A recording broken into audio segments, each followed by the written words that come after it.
All right. Hey guys, I'm back. It's Tuesday, the 9th of June, 2026, and I'm a little more cogent, a little more with it today than I was yesterday.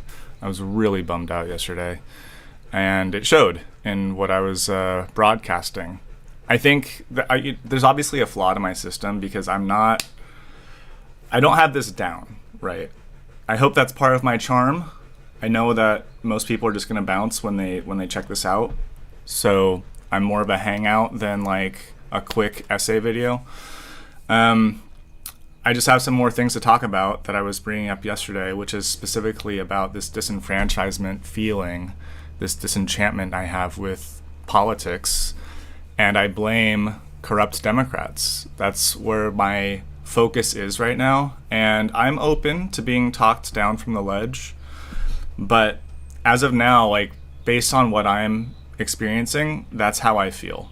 And I want to get into this topic a little more broadly and then also a little more specifically. So I have to admit some things, right? Like I'm not impervious to propaganda and suggestion. I have algorithms coming at me just like we all do. I'm trained in media analysis. I know how to discern things, and I don't just let commercials glaze over me and pretend that they don't affect me. Like I actually pay attention to them and think about what I'm being sold and what's being said. But of course, like on my YouTube algorithm, if I go to my homepage right now, this is what I'm seeing. Okay, now I have a few different YouTube channels. I'm broadcasting from my Keith Thinking channel, but my main channel is actually Keith Pictures. I call it my main channel because that's what I use to watch my content. And so my own, like, this is showing up. The one that you're watching right now is showing up on my actual channel elsewhere. But like, okay, so I have a Fox 11 Los Angeles. This is not the Fox News, okay, but this is Fox 11 local. I'm a baseball fan, Dodger fan, so I get Dodger stuff. Now, like, I don't know who Ramen Real Talk is, right? I don't know who that is. I've never seen this channel, but it's being shown to me on my homepage because YouTube knows that I'm interested in podcast-style information and discussion. Cartier Family I discovered that way. Like, I like these guys. And they are, like, right-leaning dudes. They're black guys who, like, keep it real, and I appreciate that. And for me, I like getting multiple perspectives. I like seeing the diversity of people that represent certain ideas because it's not some monolith. And that's just where I'm coming from, okay? I'm also a Pokemon fan. I watch, like, this is what I, like, go to sleep thinking about to clear my head. So just being honest with you guys, like, I am open and suggestible slightly, just like we all are, to what my YouTube algorithm shows me, which is why I brought up yesterday this idea that maybe I'm getting red-pilled and siphoned down some sort of conservative YouTube rabbit hole, right? It's possible. I mean, the thing is, okay, so I'm going to talk more specifically right now about my parents. And I'm going to do this delicately because I love my parents. I think they're great people, and I don't mean to say anything negative about them. But I'm having this interaction that I want to use as an example of what is so frustrating for me. And I'm doing it in this format because I think if I just called them, I would actually get more worked up and frustrated. And my goal here is to actually like just clearly parse things out and just, I don't know, I feel better when I can like get a grip and feel like I'm understanding something rather than just like losing control and getting hysterical or angry over whatever, right? Like I don't like that feeling whatsoever. So I'm always aiming to be more careful and to really like focus on what the issue is. So for me, like I spent a lot of time yesterday talking about how frustrated I am with Democrats because everything always comes back to Trump. And I get it. It's not like Trump is some like super easy person for everyone in the country to unite behind and support and think he's our great leader, the way that maybe, I don't know if any president's ever done that besides maybe George Washington, but like, yeah, I mean, I think of JFK as somebody that could do that. I think of Obama, but obviously Obama had plenty of haters on the right. But my whole point is like, I think I went on a good rant 30 minutes into my live stream yesterday. And within that rant, if you want to skip to that yet from yesterday, I was going on about how much ire I had toward the neocons of the early 2000s with the election being stolen in the year 2000, the first election I could ever vote in, and the subsequent 9/11 attacks on George W. Bush's watch and the forever wars that started from that, the lies that was based on with the nuclear discoveries in Iraq to take down Saddam Hussein, Patriot Acts, airports, and all the frustrations and inconveniences that have come from that. So many things happened during that administration that really, really upset me, and I'm still angry about those things. This lack of, like, I'm a libertarian-minded civil rights and personal freedoms person. Those are my guiding principles, my values.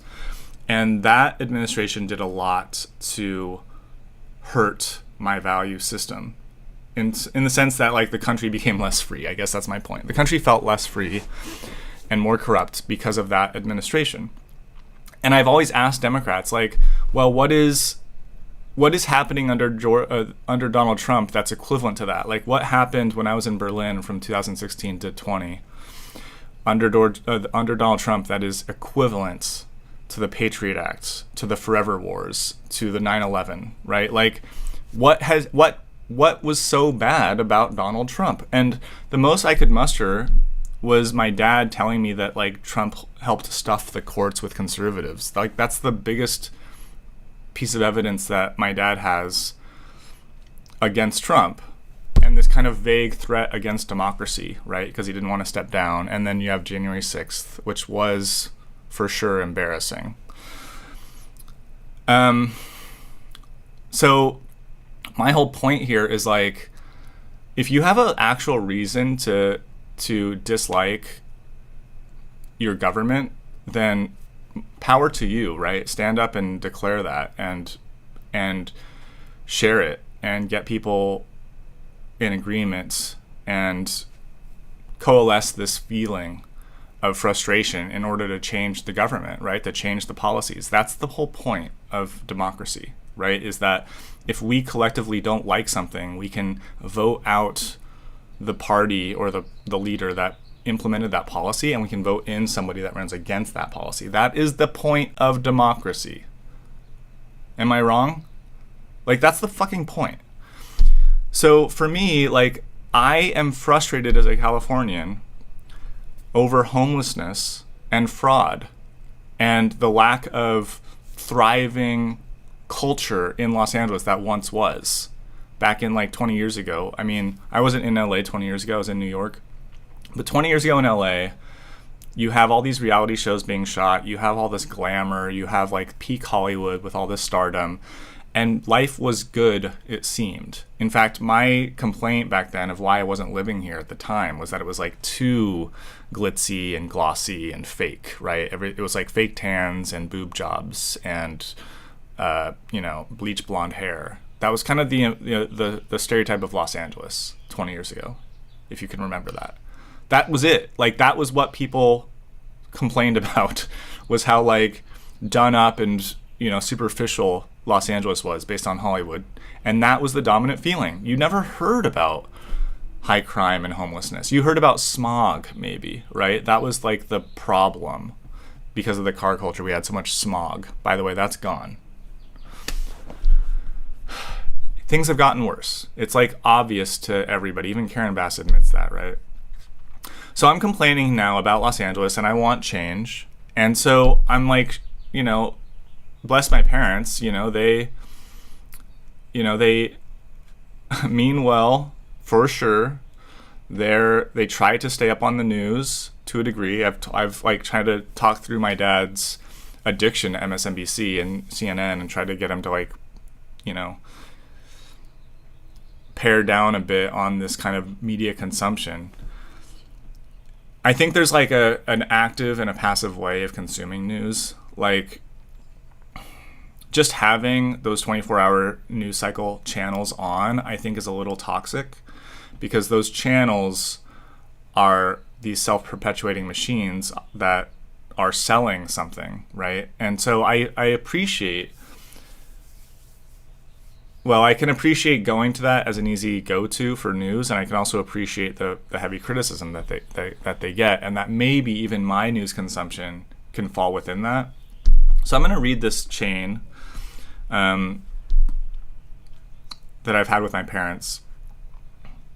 So again, with all due respect, like, I want to emphasize that I can appreciate that my parents mean well and that they are engaging with me at all, which is valuable. You know, like, a big part of my frustrations is like almost feeling like I don't have anyone to talk through this stuff with, and that I'm like a very much experiencing the male loneliness epidemic right now. Like, my friends don't give a shit about this stuff. They find it really annoying if I bring up actual politics or news. They just want to like feel good and chill and party and stuff. Their political opinions usually are divergent from mine. And they're great people too, and I'm able to talk with some people. I'm able to have some conversations, but in general, it's hard to express my frustrations and feel I don't know what to do with them, right? And so a lot of what I'm doing here with this channel is just really coping and processing the world so that I don't go crazy. That's why I'm talking to you. It's for my own sanity at the end of the day. Okay, so I'm looking at this text thread, and my mom says to me, "We're listening to your podcast on voter fraud. You need to watch other comments." I'm not sure what that means. Voter fraud has been proven by Trump on the Biden win. I'm not sure if she meant to say that. She's almost admitting that there was voter fraud in 2020 when Biden won. I don't know if she meant to say proven or like insinuated. But yeah, I kind of suspect that there was voter fraud in 2020, to be honest with you, given what I am experiencing right now. So I'm not sure what any of this means, to be honest with you, Mom. As to immigration, it's not against immigration policy of Trump. It's the way he goes about it. Also, this Nikki exposer is funded by the Republican Party. Interesting that Nikki is attacking Minnesota and California. Why these two states? If Nikki goes to Florida, then he is legit. All states probably have fraud, but interesting that only Minnesota and shortly California come up. Do your research independently. Don't listen to the pundits. And my response to her was, okay, this is what I hear from this message. So like a lot of my conversations with my parents nowadays is like meta conversation. Like, let's think about what we're saying. Let's break down how we're communicating to each other. So I was trying to figure out what my mom was telling me. So I was saying, this is what I think she's telling me. Voter fraud is real, but she doesn't care about it. Enforcing immigration is fine, but not when Trump does it, because she hates Trump. Nick Shirley can be dismissed because he apparently has ties to the Republican Party. And my mom thinks I am the one that listens to pundits. And I was like hurt by that because, you know, a lot of people attack me for not having a real job. And that's neither here nor there. I like to spend my time on things that really matter to me, as we all want to do, right? And a lot of time I am spending really a lot of time on this kind of stuff, and I hope that's evident to my longtime listeners. And for my mom to come in and just like dismiss it and tell me that I'm just like being brainwashed by pundits and that I'm not doing my own research properly, it's hurtful. Like, I am, and it's true, like, I've shown you my research often, not my deeper research, but like I'm starting to try and show you with these live streams. My point of live streaming is so that you can see me thinking through things in real time. And a lot of my research is very superficial, just like you would do. I'm just Googling things very often, and I'm if it's unsatisfactory, then I'll try and go deeper than that. But I'm not an academic. I'm not a researcher by trade at all. So yeah, I'm just a layperson technically on this stuff. But I know how to parse information. I know how to think through media information especially. And I know how to synthesize information. That's what makes somebody interesting and smart and worth listening to, I think. And I think I do that. And for my mom to come in and just tell me that she doesn't think I'm doing my research properly, I'm not independent enough, and that I'm just being inspired by punditry is a little frustrating. And yeah, okay, do these guys count as pundits? Like, maybe. I'm going to show you a couple things. This is something that I didn't get to yesterday that I think is like worth seeing. We all have agencies. We can shape the future. There's still a lot. Look, I've said this before, so I'll repeat it. I don't anticipate this need to be the case, but there is a break the glass scenario, and there's many people that have a deep understanding of what it would look like if Democrats were locked out, and we're going to do everything to make sure that doesn't happen. They're just saying the quiet part out loud. And Adam, we're going to do everything possible, and nobody could do to make anything. sure Agencies can shape. Do something about it. Agencies could shape the future, Yeah, and I'm tired of hearing, Pat, democracy. We're not a democracy, but we have lost the republic. If this is how it happens in front of our face, we can't do nothing about it. The government can't do nothing about it, and that's the front runner. That's the front runner of the Democratic Party, and if they win, Pat, and they come back in power, I'm not stupid. I know the pendulum swings. You let them in power. The SAVE Act didn't go through because they have 4 rhino, I'm not going to say the word, Republic. So this guy is like a little tiring. He's one of 4 guys on this podcast, Valuetainment, which I never watch. I recognize this main guy. I recognize him, but this is not one of my channels that I watch. Are these pundits? I mean, am I a pundit? What is a pundit? To me, I'll just let this play out. How they allow people to vote in LA, and I even send it to you guys. I think you have it, Rob. If you go through the notes, you definitely have. This is the one. Watch this. So first go to the bottom for him to show the picture, because I think this is reacting to a picture.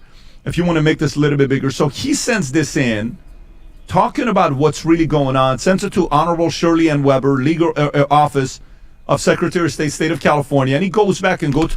Okay. I have a lot to say, so I'm not just going to watch this stuff right now with you. But like punditry is a title that can be it can become a missive. It can become a cudgel. Like, okay, you're dismissing something because it's punditry. To me, like, I watched something about who's that woman? I think I might scrub through my history, or maybe I'll just go back to my homepage and like find another example. Rob, if you but, go like, through there are the like notes, when I think of this punditry, you definitely have, this is the one. Watch this. Is so like, yeah, I go, guess this counts. That's more of a podcast. I think it's punditry when it's being platformed on a mainstream corporate channel, and it's given a very quick soundbite opportunity to make a point. That's what I think of as punditry. And these kind of guys might show up doing that. So yeah, they're pundits, technically. But like in my opinion, this is way more valid as, quote, research or information when a podcast format gives way more time. It has way less commercial interest. They get sponsorships, so there's obviously some amount, but like usually those sponsors are somewhat more beholden to that audience than the other way around. With like Fox News or CNN, the sponsorships kind of control what's being said more so. And that's not the case with podcasts. So that's like a very important difference. These guys are not beholden to any financial interest except for their own, which is just audience driven. And so when you hear this guy like getting all worked up, that's passion. He's not selling you anything. He's reacting passionately to a news story, to Gavin Newsom admitting that the democratic system has tools in place to ensure what they want. That's what that clip was showing, right? And maybe you don't want to read between the lines, maybe you don't think that's definitive. That's okay. You don't have to. And that's why I keep asking, like, am I crazy that I'm putting these pieces together? It seems pretty apparent to people that pay attention, but to my parents, it seems like, a nothing burger. So to me, my whole point, it's like, it's not that I'm listening to pundits. I listen. I'm listening to what this guy has to say. Like, he's showing me a document, right? And he's going to make a point about it. And I will then decide if I think that that's convincing. And the reason that I'm watching this, the reason that YouTube shows it to me, is because they know how I'm feeling about this topic. They know that I'm frustrated with Democrats. That's why they're showing me all this, like, expose work on Democrats, because they know that that's what I'm craving to hear, because I'm interested in that. And these are the people providing that thing for me, okay? That's how it works. Like, at the end of the day, as citizens, we are essentially consumers of ideas and opportunities, okay? Spencer Pratt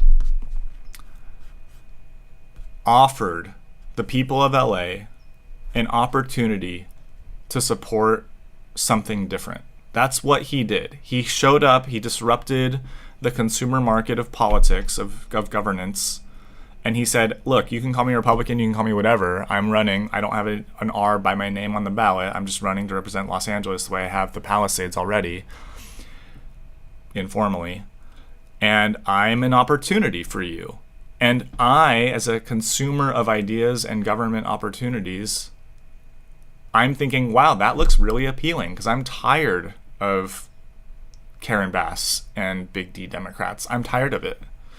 So this is the thing, like, this is also why I get frustrated about, like, being accused of being MAGA or being conservative or whatever. Like, I think free speech is the best example. We all can remember, I think, that free speech has historically been a left-wing value. And it's been my favorite value ever, always. It's always been my thing, okay? It's always been my thing. The Democrats have lost the plot, and they do not care about free speech anymore. They just don't. They care about safety. And if what you say harms other people, then they want to use their authority to silence you, or to use their social pressure to cancel you, right? If you don't use the right pronouns, if you misgender somebody, if you say any epithets, if you say anything hateful, if you say anything disruptive, like, then people are going to make it hard for you to get along. And I feel that all the time. I literally think that this girl that I like isn't bothering with me anymore because she sees what I'm doing here, and it's like, well, I can't be around some guy that, like, leans toward this kind of moderate conservatism. So, like, it's a real thing that affects me. It affects everybody. Like, that kind of social pressure permeates everything, and it sucks, okay? But I care so much about free speech and speaking my mind that I'm going to still do it. And then people accuse me of being conservative. No, I care about free speech. The Democrats abandoned that principle, and now the conservatives are picking it up. Like, that was not a topic that the conservatives had any access to pre-COVID. The Democrats gave that to them by changing their priorities. I am not listening to pundits. Pundits are listening to me. Like, they're selling me the thing that I want, okay? That's how it works. That's how it should work. Most people, I do think, become sheep and just have their channel on, and they're committed to their channel the way they are to their team, and then they just kind of, like, soak in everything that their channel is telling them. I don't want you to even do that with me. I'm happy for you to listen to me and parse out from what I say the things you like and the things you don't like, the things you might agree with me on and the things you want to push back with me on. And so my parents are pushing back, and I do respect that. But I want to still analyze, like, the way that that's happening. My mom says, I think you mishear my comments. I don't hate Trump. All politicians get rich when in office, but Trump does it on steroids. It's a frustrating response because, like, she's dodging all this.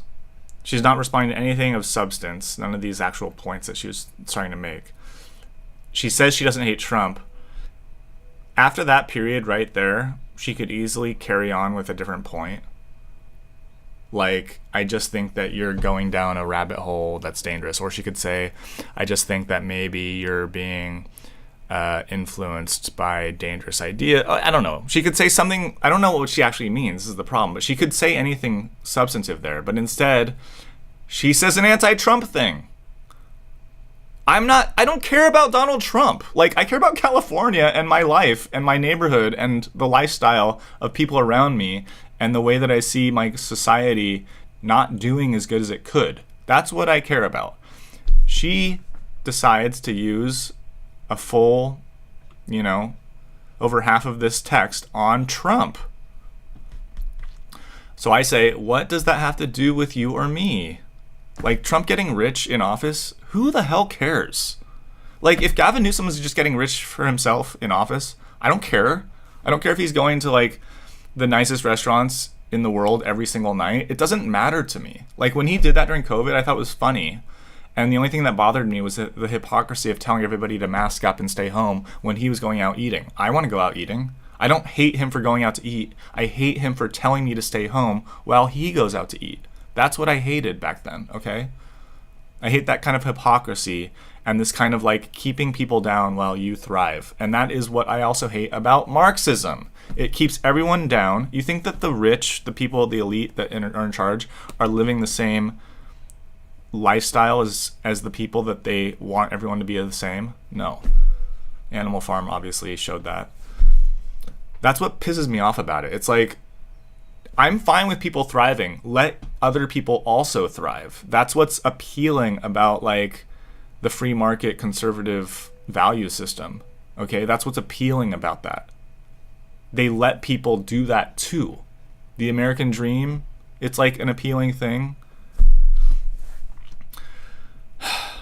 What does this have to do with you or me, Mom? I care about things that affect my life and my society. I'm not sure why you're even bringing up Trump. This is my issue.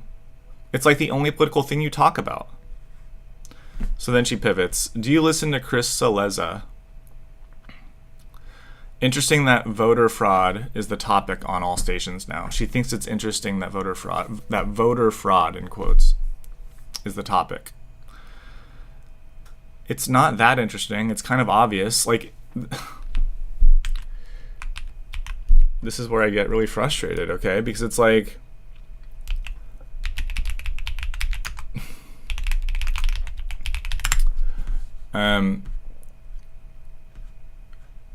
when we just look at these election results, okay?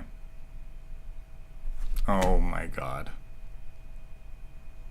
Now Tom Steyer has miraculously overtaken Steve Hilton. Of course. Of course.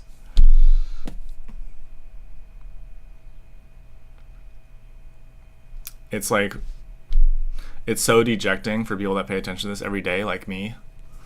It's so dejecting. Like, there is only one way that this happens, and it's through ballot harvesting, which I'll get into because it's a word that is like pretty popular right now for a reason. Okay, Mom, when people like me look at stuff like this is why voter fraud is a topic. It's not like the way that she says, oh, how interesting that now voter fraud is on everyone's minds, as if it's like some shady puppet master behind the scenes just making up news stories, and now all the pundits and podcasters are running with it because that's our order now. We've gotten the order from the boss in the back room. Let's talk about voter fraud. That's not how it works. I was prepared. I was thinking about voter fraud the day of the election. No one told me to think about it. I went into my ballot box, voting station, whatever, with my mail-in ballot in hand, asking the workers there if these went to the same place and which one would be counted first and how it worked. And I was given a bit of a runaround that I found very suspicious. Voter fraud is a real thing, okay?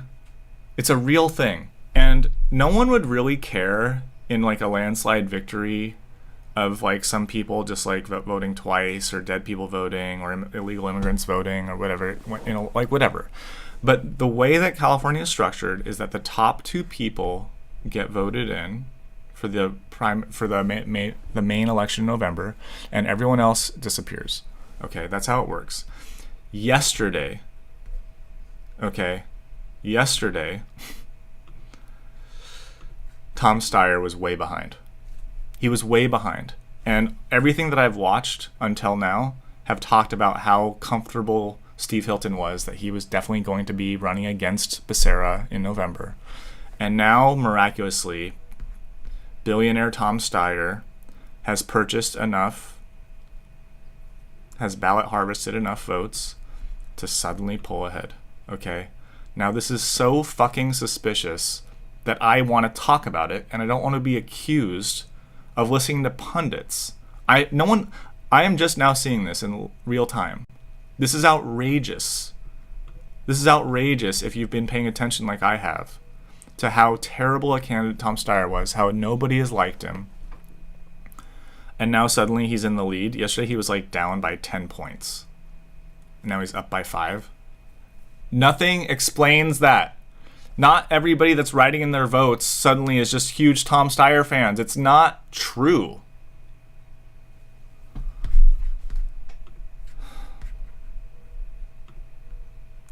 Now that I'm kind of like doom scrolling here because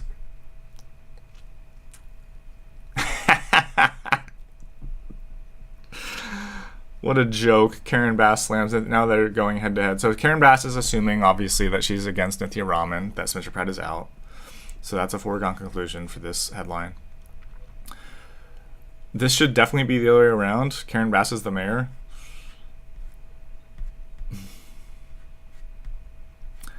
I'm just curious.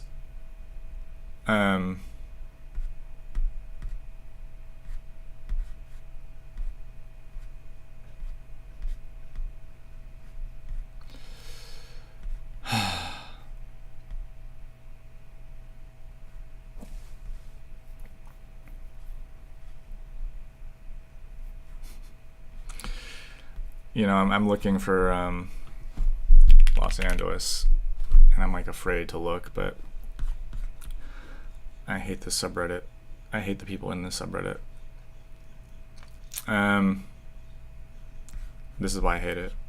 Washed up clown Spencer Pratt will not be the mayor of Los Angeles. And just to like, I shouldn't even look at these comments. This is like what's unhealthy for me. Rude. Clowns are way more endearing than Spencer Pratt. LA clown community catching strays. Will he move to Texas or Florida? Either way, bye, bitch. Bless. I hope he likes his new state. So, like, these are the people I share my city with. And it's depressing, okay?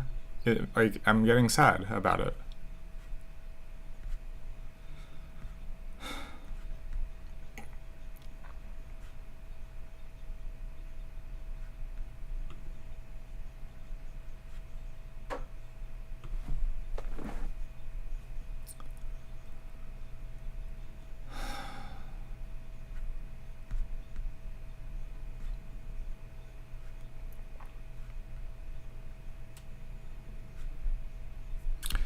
I'm gonna look at California and see if this news has yet to reach the government, like this recent news thing.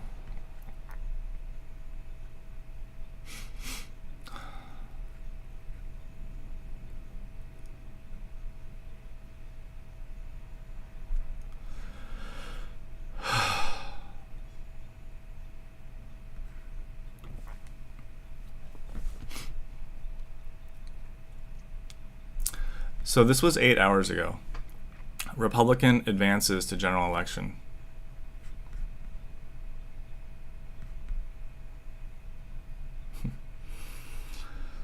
I read Republican becomes next target for ballot harvesting to ensure their loss in the general election. I mean, this is just like such a hot topic right now. Now look, this is a Christian conservative. I think you guys know that I'm not Christian. I might share some Christian values.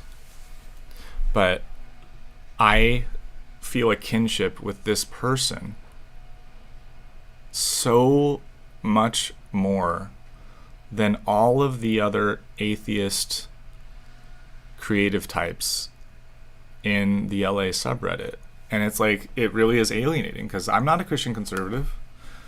I'll never be a Christian conservative. I can't imagine like a coming to God, becoming Christian kind of thing. Like I am like I'm spiritual, I suppose, but God is not really a thing for me. And I'm not around these like traditional things. I'm a single 40-something in a big city that's still living like a young person, okay? Like that's my demo, right? That's who I am, and I just don't fit into it. And it's alienating for me, you know? Tom Steyer. So there's a, this is maybe I'm going to join this voter fraud.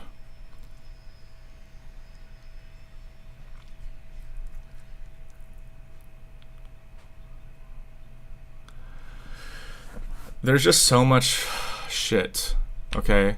Like, I can show you so much stuff, but I'm just going to return to my text since that's what I'm building this episode around.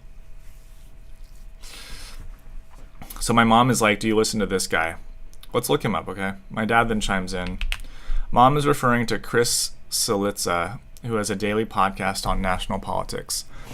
He is nonpartisan and worth checking out. So let's just do that real fast. I recognize him.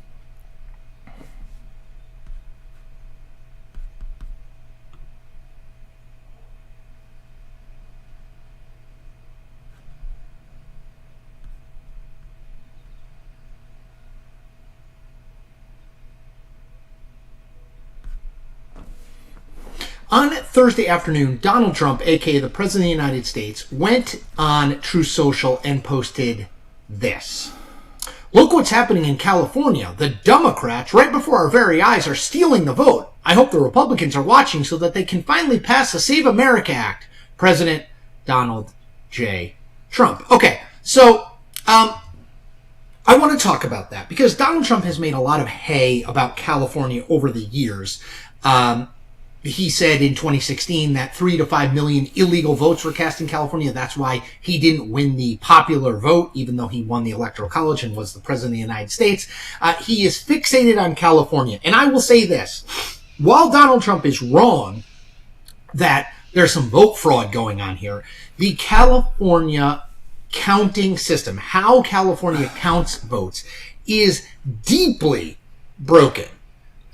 As evidence, let me give you one more screen grab. This is from from Decision Desk HQ. This is current, so this is about 3 o'clock in the afternoon on Thursday, June the 4th. This is what the results look like. Steve Hilton, the Republican, in first place right now, 27.5%. Javier Becerra in second, 25.6%. Tom Steyer in third, 19.79%. But this is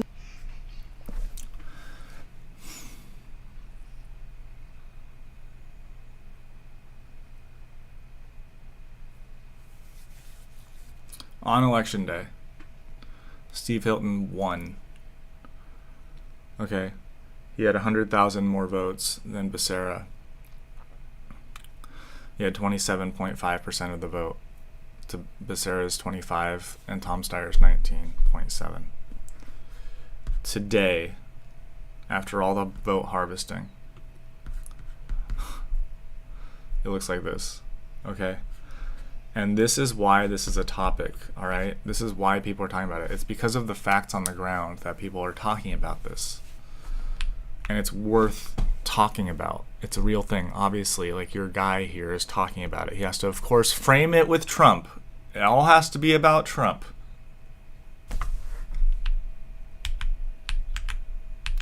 Like I said to you yesterday, like, I am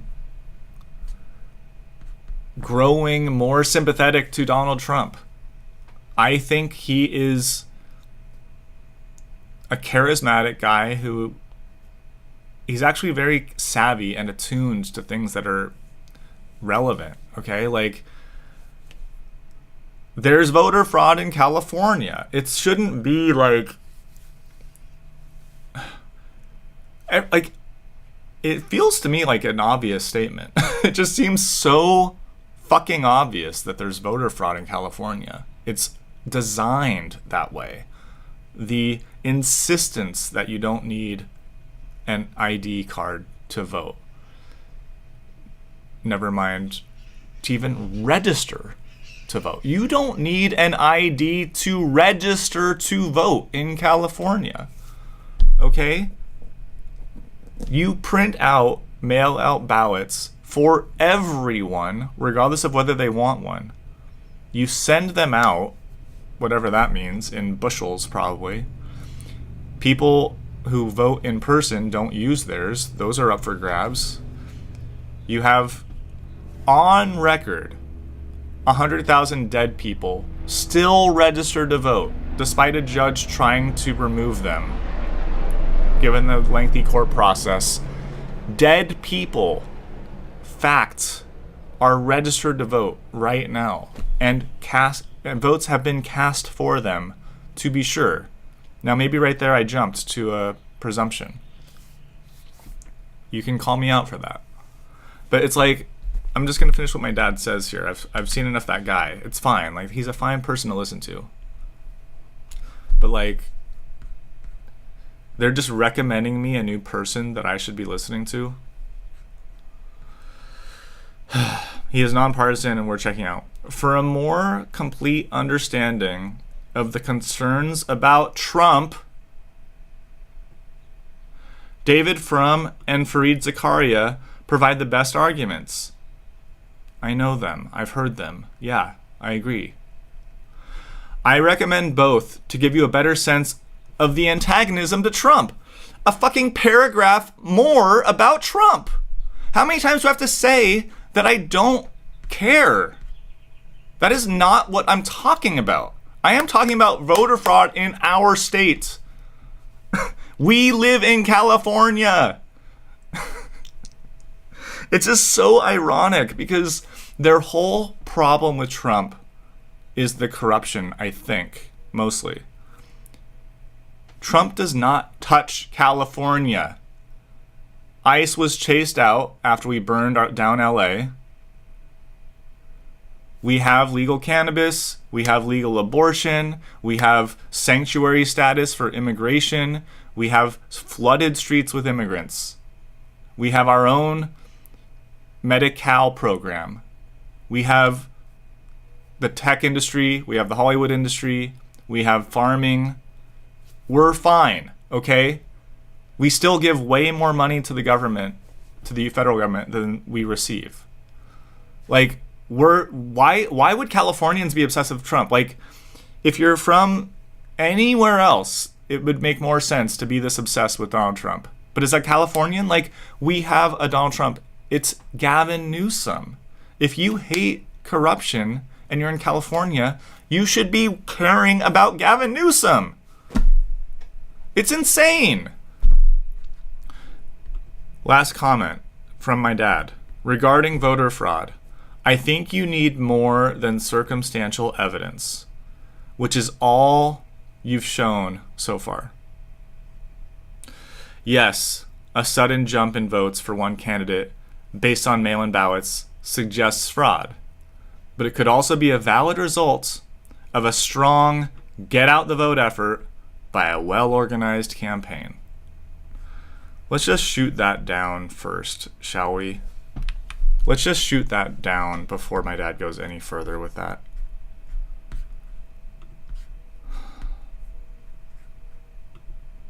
I think it's within this podcast.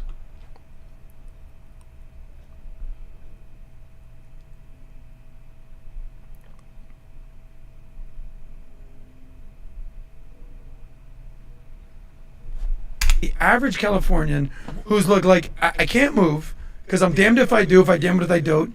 And they basically are, at some point, they're going to have to say, all right, we've hit rock bottom. We're going to have to pivot. They almost had a candidate to be on the ballot. And the candidate, I believe, my opinion, we are watching it get taken away from them. There was, don't you see, I think there was a lot of Angelinos that were out there that got behind this campaign, that got behind these things. And by the way, for Rahman, Pat, I got a question for you. What did Raman do in the last week of the election? Here you go, Dad. She backed off. She did a concession speech. She was crying on Rob, stage. can you play that? But she Tom's asking a backed off. very good question here. How does she surge when she's backing off? Watch the video, Rob. Play the video. Go ahead, Rob. Look at this motivational speech. This is like, you know she lost. Okay? Los Angeles is the most how magical embarrassing city this is. in the entire world. This was like a concession speech. Win Yes, or yes. lose. This is the night she I am lost. so Rob, proud can you verify if this to is the be an night she Angelino, lost? and I'm so grateful to call this extraordinary city my home. Yeah. Okay, so she allegedly, let me just verify. I don't this think real that's an quick. act. I think she really believed that, and I think the machine That's wants election Bass back and used her to get rid of Pratt. That's election night. What are That the is odds election actually night. So- saying about Pratt's Well, we'll go to chances? Kalshi. No, you mind? Pratt's chances on Kalshi, it's. Have they plummeted? Oh, you'll What do see you- right now. look- 1.2% Oh! advancing. Look at that. Oh, I yeah. thought it was still a 300. No. Rob, do me a favor. Go Adam, back. look at the- So he's go finished. back. How far back Look can at you the go pot, on this, Adam. dates wise? Can you go back to 1 month? 78 million. Go to 1 month. Just watch this. Look at Pratt. Let's just do a little more research for my parents' sake.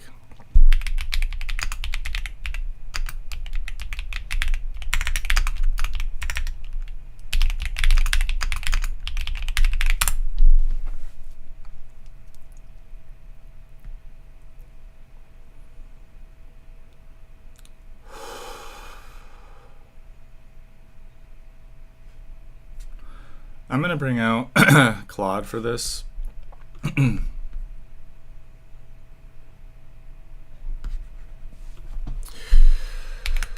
How did Nithya... No, I'm not going to ask that. I'm going to say, what details can you provide me regarding Nithya Raman's mayoral campaign leading up to the election? My sense is that she was backing off as she was a distant third to Bass and Pratt following the debate.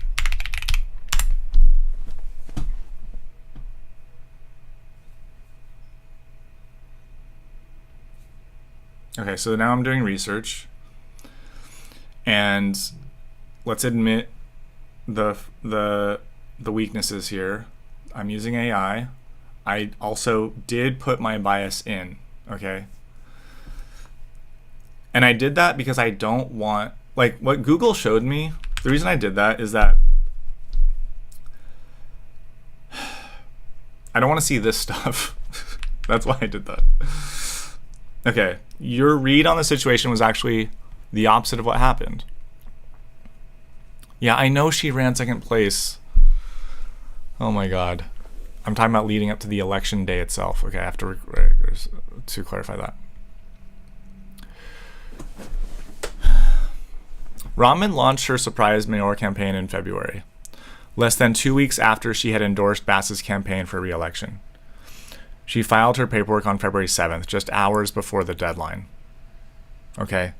Now, one of the criticisms that Pratt is getting is that he started too late. I think he started in January on the anniversary of the fires. So she started even later than him.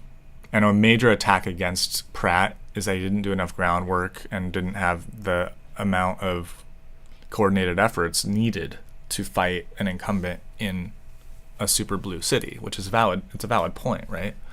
I mean, or do I need more evidence for that?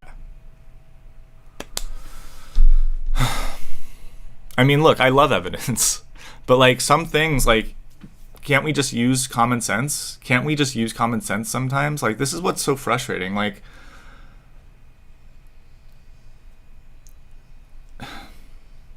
this is what makes me feel crazy with my parents. It's like, it's fair enough to ask someone like me who's practicing a public platform. It's fair to hold me accountable. It's fair to like to not just let me like rant as some rando person with no credentials, right? Like, why would anyone listen to that? It's a valid point. But I think that there's something to be said for common sense and intuition. And I build my intuitions and my sensibilities from the world around me. And it's hard to fully show you all my work. That's what I am trying to do right now, but it's hard to fully show you all of it. Positioning herself as a challenger to the establishment by 6 years at City Hall. Rahman walked a political tightrope. She said the LAPD must not shrink further a substantial evolution from her earlier defund the police declaration, and also called for changes to the city's mansion tax, which she had backed in 2022. Primary night and the count. She was indeed in third place on election night behind Bass and Pratt, but Rahman had been eating into Pratt's lead ever since election night. I'm not asking about ever since election night. I know that part, so I'm going to have to clarify. Receiving twice as many votes as Pratt on Friday alone. Yeah. So this is alarming. And my dad even admitted this, right? Election night was Tuesday. So Friday, suddenly, she receives hundreds of thousands of votes, just like that.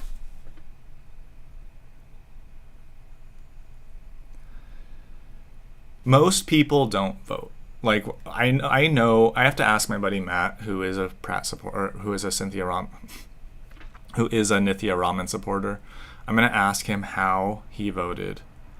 I wouldn't be surprised if he also did not vote. Let's think about this for a second. Nithya Raman's voter base are young, ideologically driven people who are often very busy, and politics is not the number one thing in their life. There are those people. They're on Reddit. They're fucking annoying. But people like Matt and Ryan and Christine, 3 of my closest people in LA, they could easily vote for Nithya Raman. I know 2 of them did not vote. And I talked to them both about not voting. And both of them admitted, basically, that they were not compelled to vote because of the various social pressures. They kind of knew from what I'd shown them that Pratt made sense to their actual values, the way I was calling out people yesterday. Like, you are liberal. A liberal is not a leftist, Marxist, progressive. A liberal is somebody that enjoys free markets and free societies. That is what a liberal is. And when you enjoy those things, you want it to be safe outside. You want to know that you won't be accosted on the street. You want to know that some lunatic isn't going to run by you while you're eating on the sidewalk, okay? That is what liberals want. And Pratt ran on that message. He represented them. He was the kind of guy that we would run into at a party very easily. Much more so than Raman, and obviously not Karen Bass. They didn't vote because they didn't want to vote for Pratt. And I had poked enough holes in Nithya Raman showing them stuff that they didn't really want to vote for her either, so they just didn't vote. But they would vote for Raman. Their Instagrams are telling them to vote for Nithya Raman for sure, and they didn't vote. So where are all these votes coming from? There aren't that many politically engaged young people in LA. There are not. Most of them are not like that. Most people don't vote. So where are these votes coming from? Even Matt, who is like very much like considers himself a pretty civic-minded person, and we watch the same like Nandart, like urbanism YouTube channels. Last election, I asked him if he voted. He's like, no, my day got too busy. I ended up not voting. Like, he doesn't prioritize it either. Like, who are these people that are? It doesn't make sense. I can tell you, it does not make any sense. By Sunday, with 83.2% of the expected vote in, Raman had picked up 27 ballots to Pratt's 26. So she won by 3,000 votes. You know how easy it is? Like, oh, how convenient that she just barely snuck by. That was like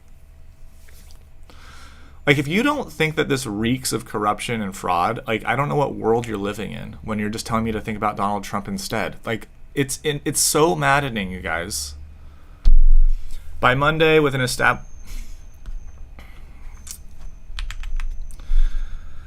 By Monday, with an estimated 93% of the vote counted, Rahman had built a cushion of more than 20,000 votes, and the AP projected her to advance. Why she came back? Some strategists predicted that Pratt's backing by MAGA and Trump would ultimately help catapult Rahman to second place in deep blue LA. This whole thing about LA being deep blue is a fallacy, okay? LA is not deep blue. It's not deep blue, and I'm tired of this narrative. And I saw, like, the best thing was like this comment of, like, on a YouTube video, LA is not a one-party system, a one-party state. It's just that one party won't let the other be involved because of their machine, okay? There are plenty of conservative-minded people in LA. There's rich people. The black vote in South Central and beyond is conservative. A lot of them want more police. A lot of them are Christians. To just think that they just vote blue just because they want handouts is racist. That's a racist thing to think. Oh, black people just vote blue because they get government handouts. They vote blue because they just, obviously they're progressive, they're black. That's a racist thing to say. Black people are not all leftists. Most of them aren't. They voted for Donald Trump, for Christ's sake. Like, you cannot say that LA is deep blue. LA has a lot of deep blue in it, with Hollywood especially, okay? Because LA has a lot of people that use politics as fashion. That's how it is. But that is not most of LA. And the ones that do that aren't voting. So rather than backing off, I want to clarify. Okay. Yes, I know the situation currently, parens, post-election day. I am asking about the weeks leading up to June 2nd. Some people, like my dad, think that her surge in the mail-in ballot count are due to a fierce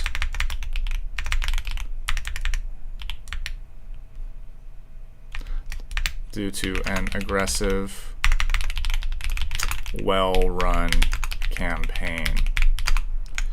My point earlier is that I don't think she was running very aggressively leading up to election day.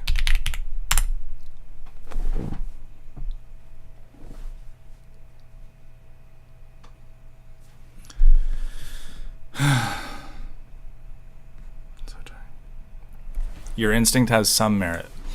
Here's a more nuanced picture of where her campaign stood in the weeks before the election day. The core problem, a late underfunded entry. Okay, so she's repeating herself there.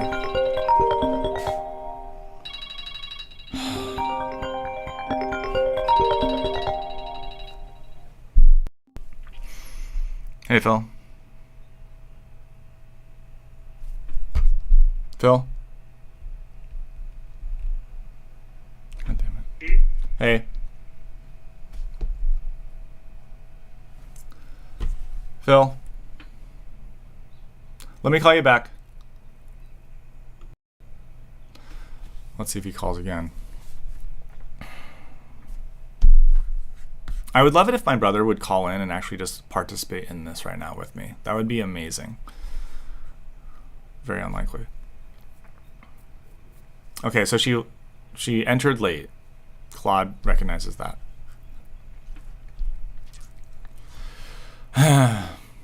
She entered with far less money than Pratt, who had outraised both candidates since launching. So she was super underfunded. She got out late. The debate. The NBC debate at Skirball Culture Center was in many ways Rahman's opportunity to introduce herself to a wider LA audience, which itself signals how low her name recognition still was at that point. She was put on defense over her LAPD voting record, with Bass attacking her for voting against funding increased police academy class sizes. It wasn't a breakout moment for her. She lost the debate handily, okay? It was a terrible showing. She was embarrassed. Pratt destroyed both of them. And just to like reiterate this point,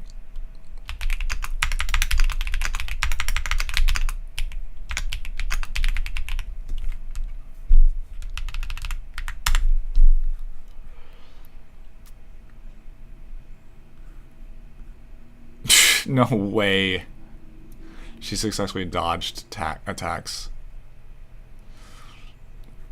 Pratt was like, see, this is the problem. Like, I think what's so frustrating and like alienating, to keep using this word, like, I feel crazy that, I mean, it's just a difference of perspective, I guess. I have to just recognize that. But I get really fundamentally disturbed and hurt and confused when people like my mom and dad, who didn't watch the mayoral debate, I don't think, can come away thinking that Karen Bass looked okay. When it was like, I watched that debate very fresh. I also had only heard negative things about Spencer Pratt before watching that debate. I don't like Karen Bass already, so that's for sure my bias going in. But my bias was toward Nithya Raman when I watched that debate.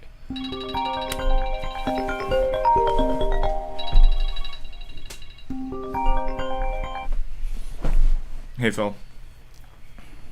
Hey, Keith, how's it going? I'm live streaming right now. Do you want to be a part of it? No, you just tell me when you're done. All right, bye. I have like great conversations with my brother on like the intellectual level that we're doing here, and just like everyone I know, he won't actually do it with me publicly. It's discouraging because it's like, I want to bounce my, like, every time I tell people that I'm a podcaster, they say like, oh, who do you talk with? You talked with a lot of other people? And I say, I have to admit, no one comes on with me.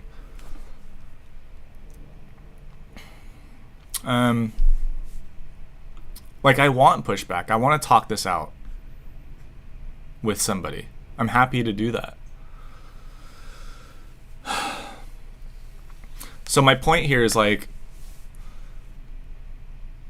to my sensibilities, it is undeniable that Pratt won the debate because he evinced all the actual problems in LA City, a city that Karen Bass and Nithya Raman are in charge of. They are in the government, and they had no ability to fight back. For analysts to say that Bass successfully dodged attacks is insane. Like she had a quote about the LA fires that burned down Spencer Pratt's house when she was in Ghana, and the reservoirs were empty, and the police were underfunded and understaffed under her watch. Her response was, "It doesn't matter where I was or why I wasn't there. Let's just move on." Do you find that a convincing dodge of an attack? You don't think it matters why you weren't there when all the weather reporters and all the climate science tells us that this is a risky time for LA fire? Everyone knows it, and you leave because Biden appoints you to some circle jerk in Africa. Look, our second biggest city has a black mayor. It's sickening to me. But like, I guess if you're like a strong capital D Democrat establishment fan, you're looking at it like, okay, let's make sure that Bass survives this. Let's make sure that she has a good defense. Oh yes, okay, that didn't hurt her too bad. She didn't say anything too stupid. Okay, she won? You think that's a victory because you like, it's like boxers. Like, She withstood Spencer Pratt's really good attacks, and she stood up standing. No, she fell. She looked bad. She swore on stage by accident. She got flustered. She was like Spencer Pratt landed so many punches, and to say on a technical level that she wasn't knocked out is insane. Like it just makes me feel crazy. Like it makes me feel so crazy. None of it matters now. All the news is just about her winning at the end of the day. Like, no one really cares anymore about those debates, right? It doesn't even matter anymore.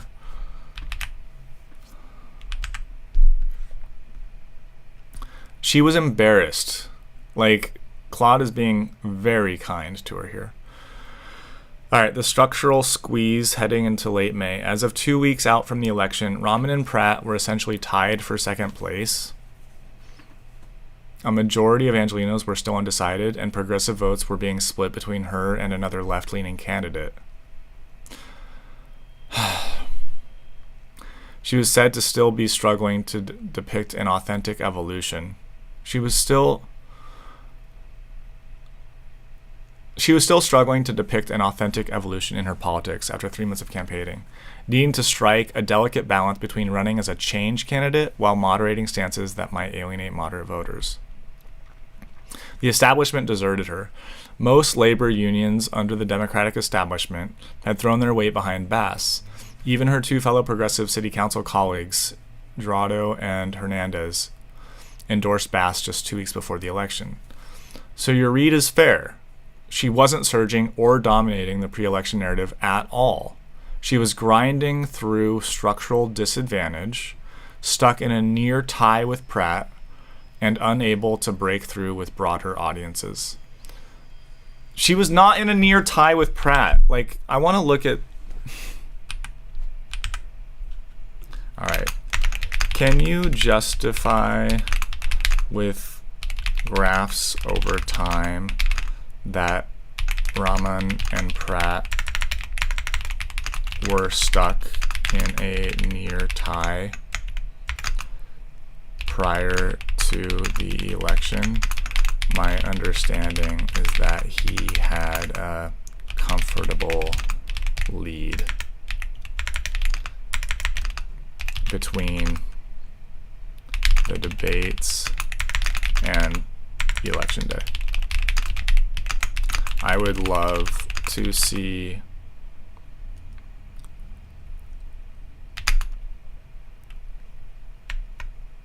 some visuals on this.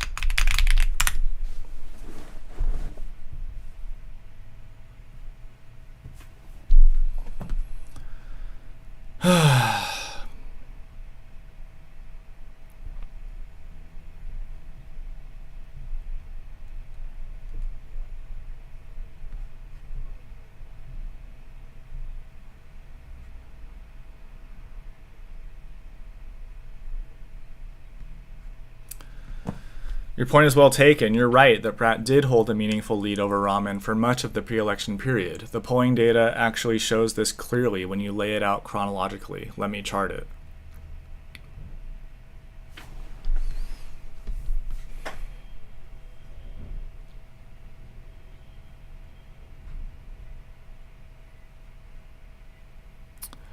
You're right to push back on my earlier characterization.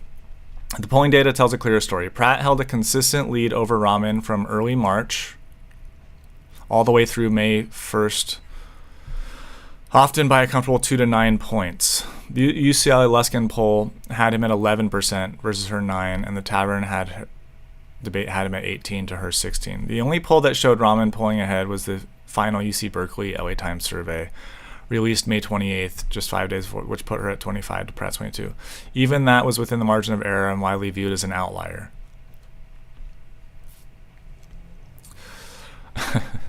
It drew skepticism from pollsters and Bass's campaign alike.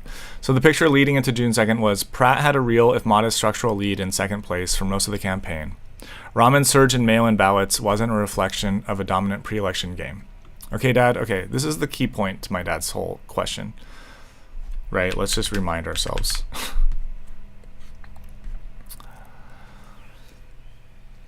Keith, I think you need more circumstantial evidence about voter fraud. Yes, a sudden jump in votes for one candidate based on mail-in ballots does suggest fraud, but it could also be a valid result of a strong get out the vote effort by a well-organized campaign. A Rahman's surge in mail-in ballots wasn't a reflection of a dominant pre-election ground game. It reflected the underlying partisan composition of LA's vote-by-mail universe, which skews heavily progressive and likely broke. Now, let's be honest here. It's hard to trust Claude on this topic right now. I'm getting a lot of admission of inconsistency and lack of clarity from Claude on this topic. So let's be real. I'm going to continue talking to it, but it's hard to take anything at too meaningfully, right? Let's take it all with a grain of salt.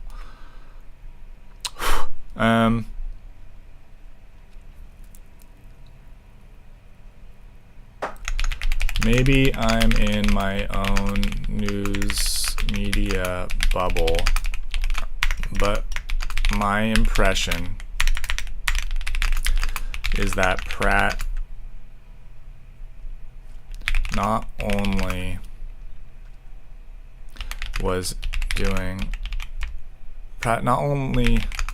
had a comfortable, not only held second place comfortably in the polls, but that a lot of Angelenos might secretly support him even when it was socially dangerous to say so out loud.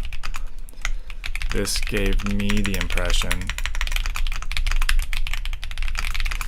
that his support was actually far larger than polls showed,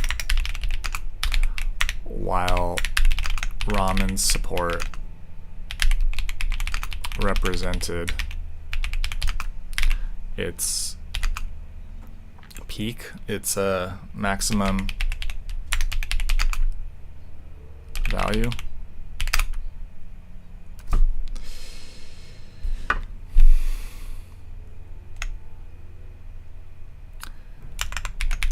It's hard to not suspect voter fraud and systemic malfeasance. I don't use this word much.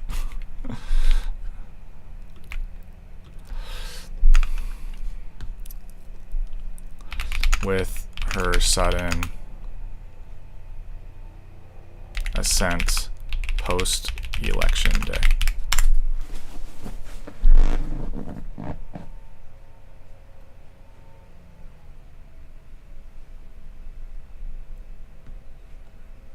Okay, a clean explanation by Claude to support the system here.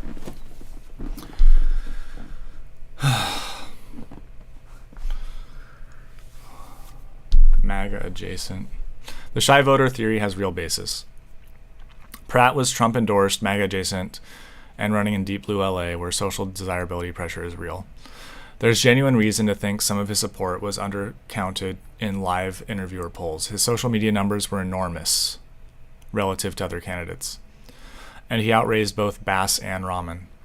Those are signals of enthusiasm that don't always show up clearly in voting. Let's highlight that again. His social media numbers were enormous, and he outraised both Bass and Rahman. Can you show me evidence of his social media and fundraising versus the other two? I won't send that yet. This is actually the most important part. In California, mail-in ballots are counted after election night in a specific order. Ballots that arrive late, postmarked by election day, received up to a week after, and provisional ballots tend to come from higher education, higher engagement, urban progressive precincts. Exactly Rahman's base. This pattern repeats in virtually every California election. It's not unique to this race. But that doesn't prove that it's not fraudulent. Pratt's backing by Trump was actually predicted by some strategists to help Rahman. Republican-leading or Trump-adjacent voters in Deep Blue LA are more likely to vote in person on Election Day, while progressive mail-in voters show up the days after. The split wasn't mysterious. It was almost textbook California ballot timing. MS Now is the reference for this. So my problem with the research that I'm doing, and I don't really blame Claude for this, but it's only it's pulling information from the internet, right? So when I hypothesize that the fix is in, it's a concerted effort from all of the spin doctors out there, right? Like, AI is drawing from internet sources. Those internet sources have their biases. Those internet sources are working to say certain things.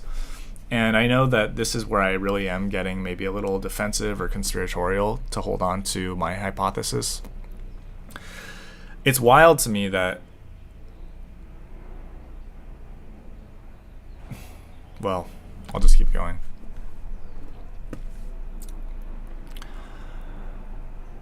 The fraud bar is high and the evidence isn't there. Pratt's own campaign telegraphed a recount demand, but nothing materialized. His lead was erased steadily and incrementally. No, it wasn't. It was not steadily. All right, let me just get this part first.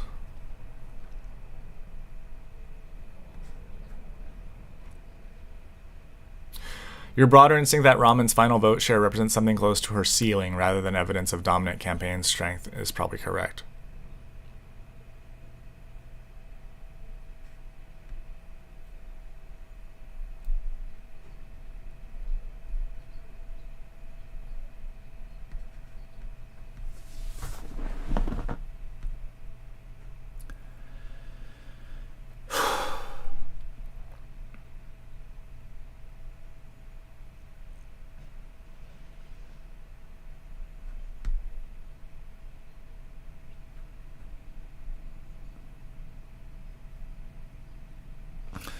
Total fundraising, over 3 million for Pratt, 3.2, 3.1 for Bass, 0.9 for Rahman. Fundraising for 2026 only. That's less interesting, I guess. Oh my God.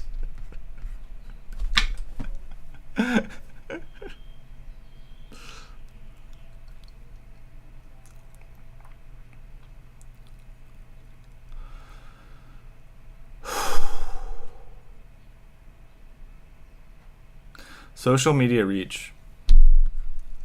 Pratt, 3.5 million. Bass, minimal pre-existing following. Almost, I mean, it looks like maybe 100,000 tops.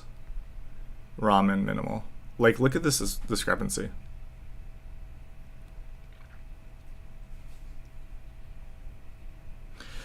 Pratt entered the race with millions of existing followers across Instagram, a structural advantage, no conventional political, yeah. I mean, obviously this is not everything. We all know that, right? Obviously, a social media person is not going to win an election just like that. But, like, I think in terms of, like, okay, I'm getting closer to what I'm challenging Claude to show me, which is, like, how do you actually explain this disparity when Pratt had all of this force? It was like this force majeure candidacy, and Bass is like this Biden. Bass is Biden. She's like this terribly uncharismatic, inept incumbent. And Rahman, she does represent my demographic, my milieu, people in the arts, people that are like overeducated, younger, somewhat, that like 20 to 40 demo, like, yeah, 20 to 50. I mean, she's people I know support Nithya Rahman, so that's for sure. But how many people like that are there? I mean, it's I guess there's a good amount of us for sure, but like, in the broad sense of the whole city, I'm not so sure. Okay. A few things worth highlighting from the data. Pratt had raised this amount, but the more telling number is the 2026 only window. Why is this? Pratt and Raman each raised $530K since entering, while Bass raised $495 in the same period. Pratt essentially matched Bass dollar for dollar in the actual campaign, despite being a first-time candidate with no political infrastructure. I'm not sure what the significance of that is, actually. I'm missing that one. Pratt entered the race with millions of existing followers.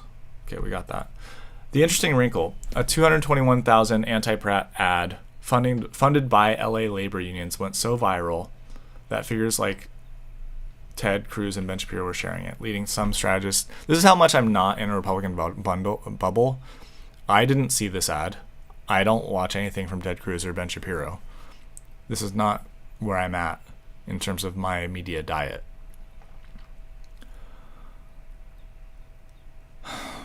Leading some strategists to suspect it was actually a covert attempt to boost Pratt's profile and get him into the runoff, where Bass would face an easier Republican opponent in deep blue LA. You keep saying deep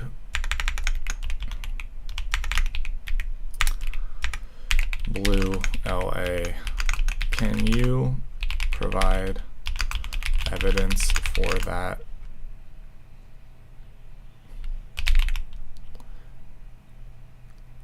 Characterization.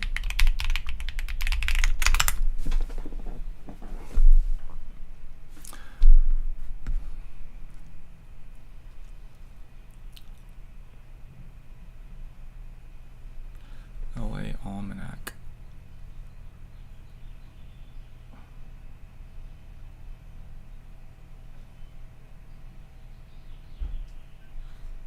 Presidential election history. Okay. LA County is so big. All right, let's see.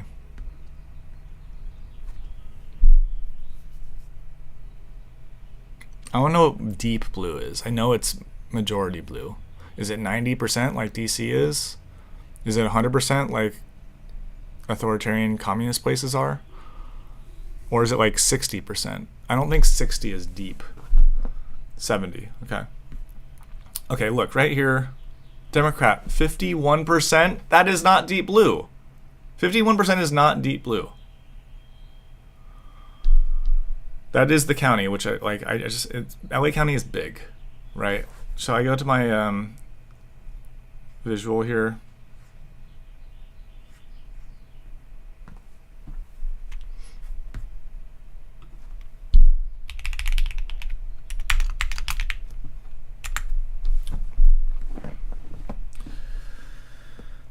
LA county presidential results. 70% consistently. That's valid. LA City Council composition. I mean, so I don't accept this local race stuff. I don't think that's as fair. I just want to look at LA here, guys.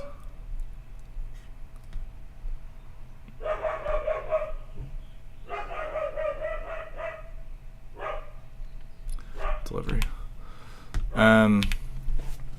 Okay, so right here I have highlighted the major streets of LA. This is LA, in my opinion. If you want more factual visualizations, let's get those. This is LA County. So this whole top half we can basically ignore. It has almost nobody there. So when we zoom in here, we can also ignore this whole panhandle of Malibu and the mountains. So LA County has all these cities. All right. LA City itself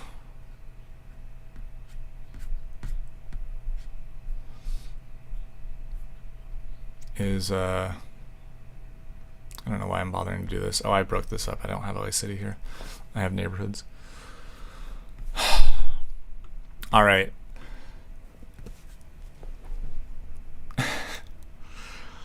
I'm getting tired. I guess I should think about winding down. The part that I have highlighted in yellow is like, as I've said many times, the part that people actually care about, the part where you and I would go and hang out. If you were staying in LA, you'd be staying on one of those yellow streets, I think. Maybe you'd be out in Pasadena, maybe Glendale or Burbank, okay? So this also right here is like, people go there. People live there for sure, but like, people of influence live here for sure. But basically, you would be either in Santa Monica or West Hollywood or downtown or Hollywood itself here. All right, that's LA. And the people like me, the people that vote for Nithya Raman represents this part of this yellow. Okay, she represents here, the top part of the yellow right here under the hills, and the valley too. I think she represents that too. Should we just look at her voting, her district? Nithya Raman, City Council District.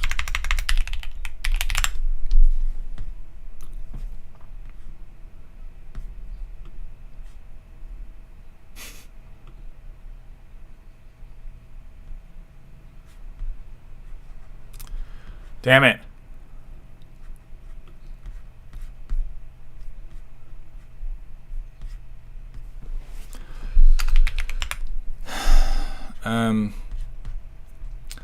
What an awful district. This is so gerrymandered, it's insane. Why do we have this? This is so stupid.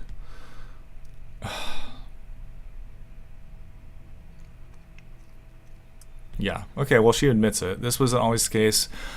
Wildly gerrymandered over years. Here's how it's changed and what we need to reform. Well, I support this. I mean, look, I support a lot of things she stands for. The whole I should just say this about Nithya Raman and why I wanted to vote for her in the first place. Like, she cares about things that I care about too, like what we just saw, but also the bike lanes and Department of Transportation stuff that she thought the mayoral race would be about. I care about that stuff too. I think that there should be someone in government, like a city council member, who cares about that stuff and prioritizes it. But when we're talking about homelessness and safety, get out of the way. You don't have anything substantial to really add to that conversation. And that is a way bigger topic to this city overall than redistricting and bike lanes. Those things are cool and interesting to me, and they can easily happen within any administration. Like, there's no problem. Senator Pratt said as much as himself. But like, the main issues to Angelenos are ones of safety and the blight and the lack of flourishing within the city right now. And he represented that. That's why, yeah, that's my whole issue. That's my whole issue. Like, I actually agree with her on a lot of stuff, which is, again, why I support plenty of what she stands for. Let's say that we're going to get cut off again, aren't we? Yeah. But let's just say that this is the map.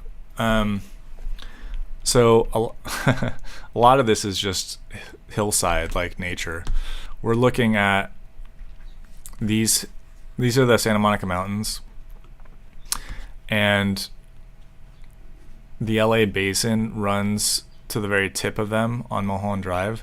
This is all Griffith Park. No one lives here. This is where I live, on this part of the hills. And then this is all like the nice parts that you see in movies and stuff, right? Bel Air and Beverly Hills and stuff. And Nithya Raman, she abuts Beverly Hills, so all the Hollywood Hills. She represents the Hollywood Hills. And she almost represents me, but not quite. My person is even more leftist than her. That's the whole park. These are all mountains. And then she goes into the valley. So she goes into this nice part of the valley. That's why I have this yellow line here, because this part of the valley is like, I go there. I never go anywhere else in the valley, but I go onto this line because it's, it's an interesting commercial strip. Ventura Boulevard. So she represents parts of that. Okay. back to this.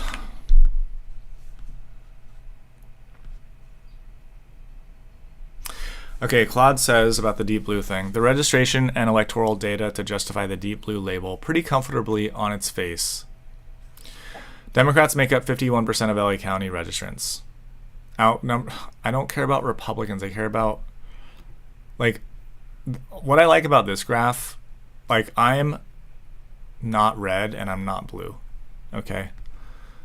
Like, all that I care about is a coalition against blue right now. Like, that's what my interests are. I want to get rid of the corrupt coalition of Democrats in California. That is what I care about politically today.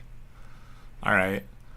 That's why I want Republicans to win, Steve Hilton specifically for governor, because I want to fight this blue machine in California, not in the country, but in this state. I think this is corrupted the way that you guys think Trump is corrupted. So I want to get this out the same way that you want to get Trump out. And it's for the same reasons, I guess. I mean, I'm very specific in terms of the fraudulence that I've seen. But you're right to push on the framing because the caveat matters. This race exposed real cracks in that assumed stability, but Bass polling at only 26% as an incumbent, massive undecided numbers, and Pratt's fundraising strength all suggest that Democratic registration dominance doesn't automatically translate to progressive or even Democratic outcomes in a fractured, nonpartisan field. Thank you. Especially when there's acute voter anger over disaster response. The label is structurally accurate, but was being used, including by me, in a way that may have understated the real volatility this cycle. Thank you for that. Yes, I believe that just because people are registered or call themselves Democrats, that they must be assumed to vote for Democrats. Pratt pointed out repeatedly that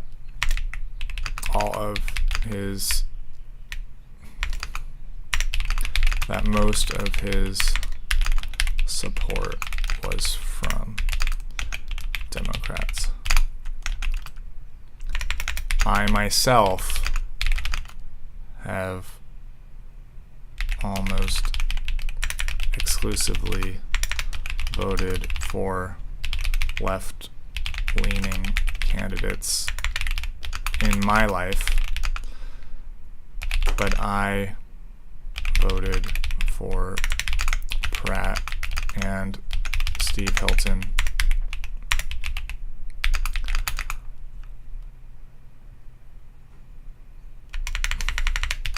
And I suspect many such cases.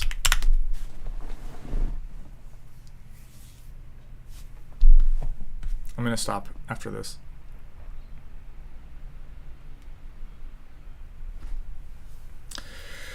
That's a really important observation, and it cuts to something that mainstream political press often gets wrong: treating party registration as a reliable proxy for voting behavior, especially in local nonpartisan races.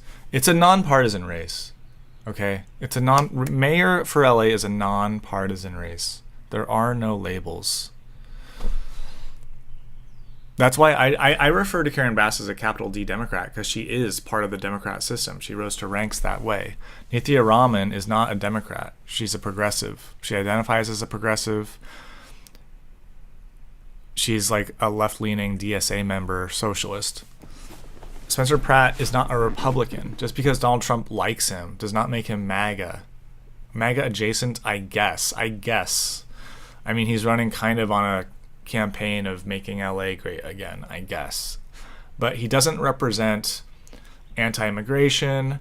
He doesn't represent racism or sexism. Those things that Trump means to people, Pratt does not mean to people. Pratt is not like that. So like I despise this tie, and that it's like that this is lazy punditry. Oh, he's MAGA adjacent. Deep Blue LA would never vote for that. That's bullshit. That's a bullshit analysis. Where party label doesn't even appear on the ballot. Your point about Pratt's coalition is well supported by what emerged during the campaign. His core message that Bass's administration allowed the Palisades to burn through negligence and incompetence wasn't inherently a left or right critique. Exactly.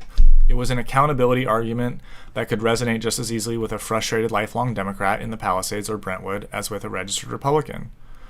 Anger at institutional failure doesn't respect party lines, you guys.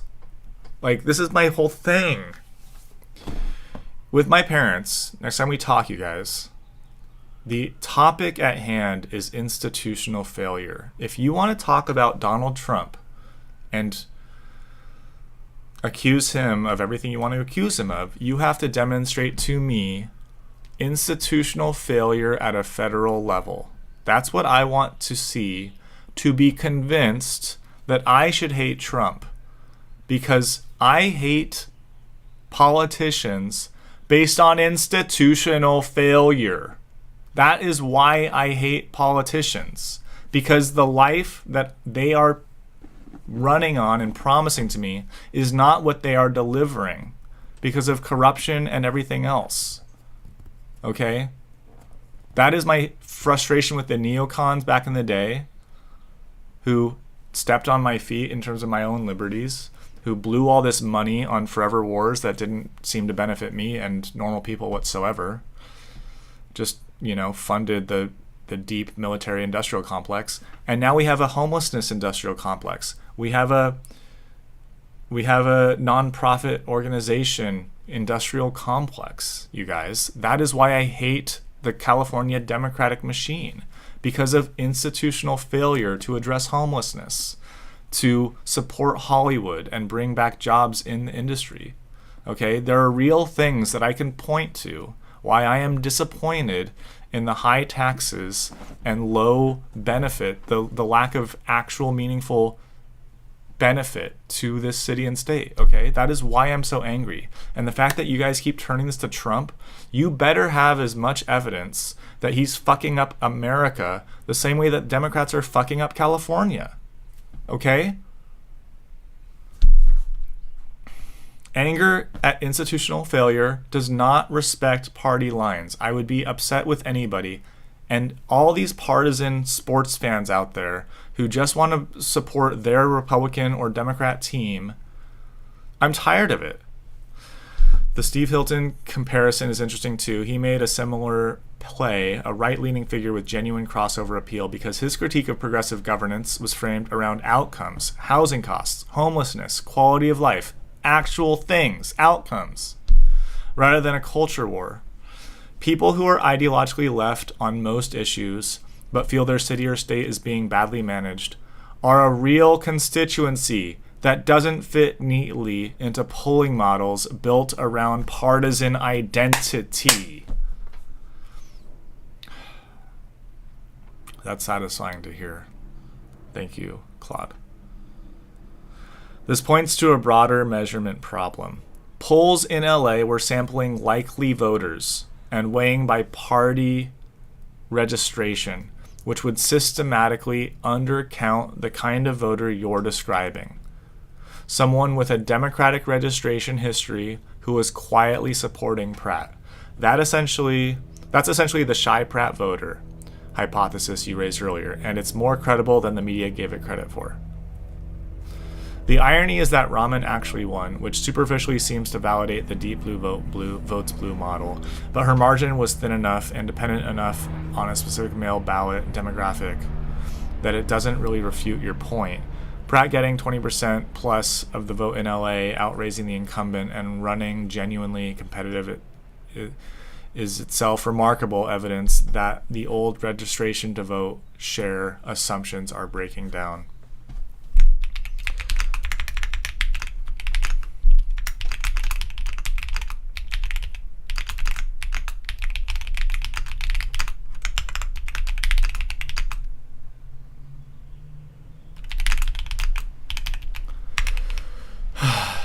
Claude, you seem extremely reticent to discuss the topic of voter fraud. Do you consider it some sort of right-wing conspiracy?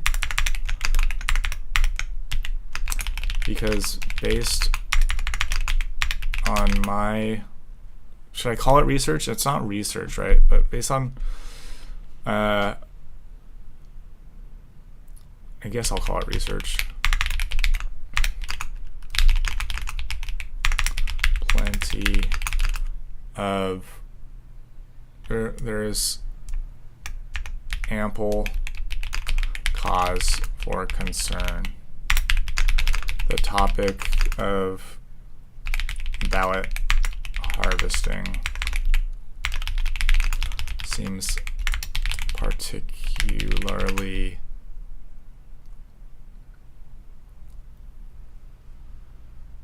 relevant.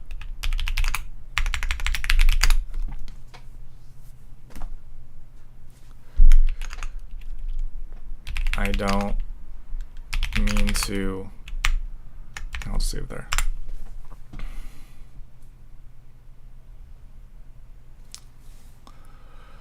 That's a fair challenge, and no, I don't treat voter fraud as inherently a right-wing talking point to be dismissed. That framing is itself a kind of intellectual laziness that shuts down legitimate inquiry. Let me be straightforward about where I actually stand. Okay, AI model. What's real and worth taking seriously? Ballot harvesting is the most substantively legitimate concern in California specifically. California legalized third-party ballot collection in 2016, AB 1921, and the practice is legal, but essentially unaudited. I mean, that tells you everything. Let's look this up.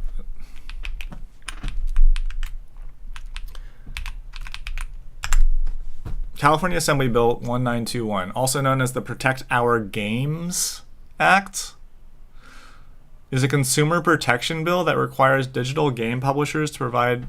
No, this is wrong. I better have the year. Okay.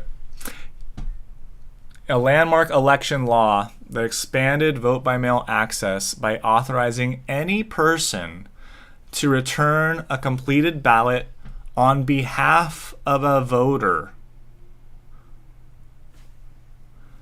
while strictly prohibiting the payment of compensation based on the number of ballots returned.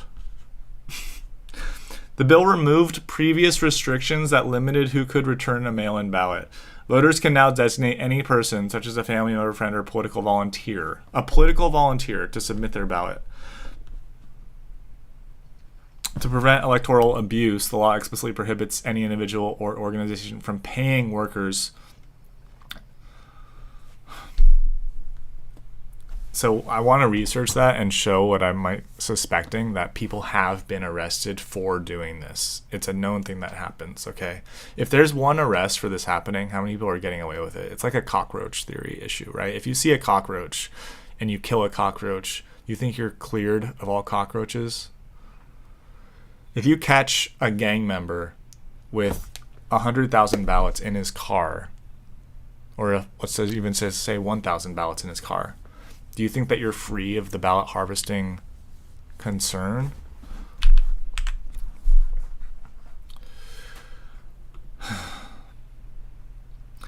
This is a structural, the chain of custody between a voter and the registrar passes through a private individual or organization with a vested interest in the outcome.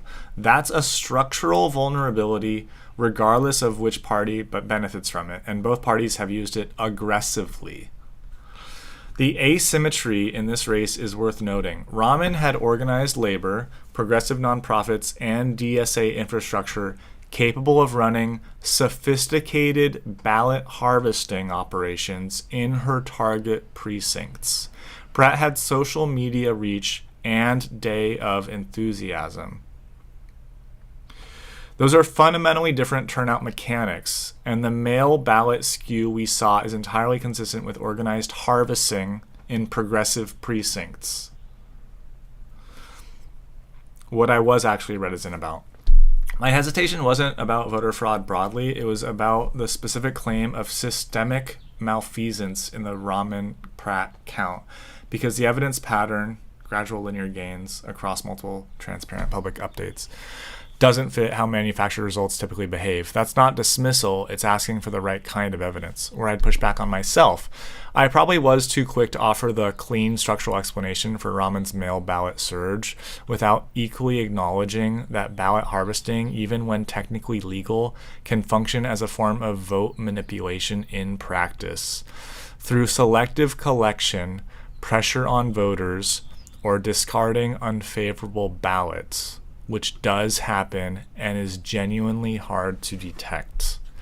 The honest answer is that the current system in California makes it very difficult to distinguish between organized ground game and ballot harvesting that shades into manipulation.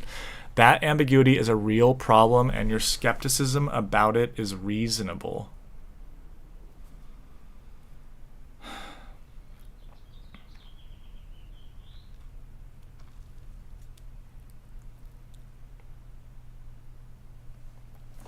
I was prepared halfway through this talk with Claude. I was prepared for it to tell me to just like touch grass and go breathe some fresh air, take a walk, and like move on with my life and edit some photography or something instead of caring about politics at all, and that maybe I am just getting a little too high on these fumes or something.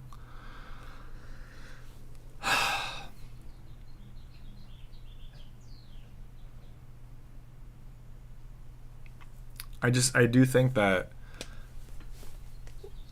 the state I was born and raised in is corrupt right now. It's a corrupted place, and that's why Nick Shirley came here, Mom. It's not because he's paid by Republicans.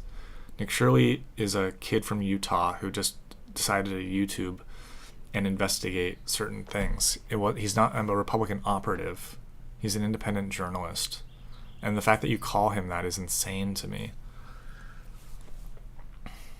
I mean, I wouldn't be surprised if now Republican powers that be might be interested in what he does and might be funding him now that he's gotten his game going. That would not surprise me. I'm not going to deny that that's very much probably the case at this point. But it's not like the whole point that my mom was making. I just have to pick apart a little bit. She said that if Nick Shirley goes to Florida, then he is legit. No. If Nick Shirley shows his work, points to public records of where registered hospice offices are, and he goes to those hospice offices and shows that nobody is actually there and that they can't do anything to show records of who they're supporting and that they've received $2 million this year in tax-paid money, and then they're driving Lexuses and Mercedes in the parking lot. His work is legit, period. Even if he only stays in California, his work is legit. It's not legit based on who he aims for. It's legit based on his process of showing what he's doing. Okay? You're not legit or you're not legitimatized or delegitimatized based on your target. You're legitimatized or delegitimized based on your process. Okay, that's how it works. Is it a legitimate process or not?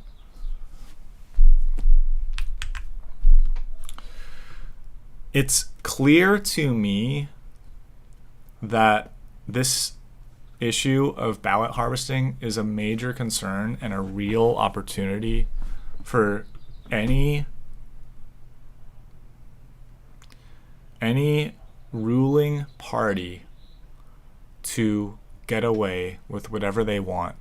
Okay? It's a corrupt system. The ruling party right now are the Democrats. They're not ruling well. If they were ruling well, I wouldn't even be talking to you right now about this. I wouldn't care. If there was no homelessness, if there was plenty of new housing being built, if there was drug rehab centers out in the desert, or maybe downtown, I guess, if there were psych wards that we could bring back after Reagan dismantled everything, I wouldn't care if the Democrats were keeping their power. It wouldn't matter to me. What matters to me are the results, the outcomes, the actual things that I can see in my life. That's what matters to me, okay? I don't know why that's so hard for people to appreciate. Like, this is what is like driving me crazy. When I talk to my family and friends, it's like I am seeing things that are inconsistent with my liberal values. And I seem to be the only one that's upset about it and wants to do something differently.